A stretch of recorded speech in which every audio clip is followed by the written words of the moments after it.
Возачи на камиони од цела Русија протестираа против новиот данок за тешки возила. Некои од нив ги блокираа автопатиштата во земјата. Пред протестот владата се согласи да го намали првичниот данок на 1,5 рублја по 1 километар.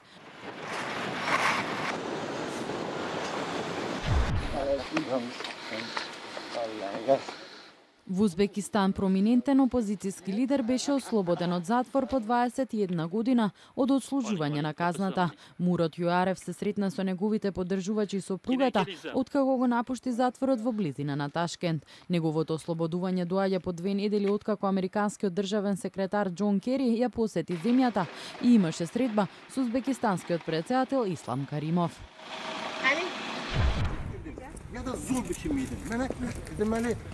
Во главниот град на Азербејџан Баку, 60-годишниот активист за човекови права Ариф Јунус беше ослободен од затвор поради неговото нарушено здравје. Во август тој беше осуден на 7 години затвор за економски криминал. Пресудата беше осудена од меѓународните организации за човекови права. Неговата сопруга се уште се наоѓа во затвор и таа одслужува казна од 8,5 години и како Јунус има нарушено здравје.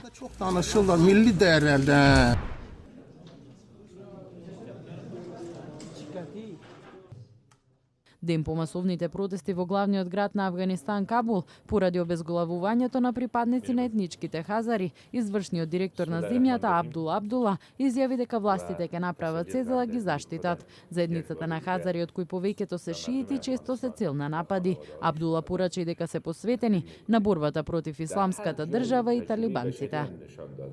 در هر جایی که جنگ ادامه پیدا کرده یک راه را هم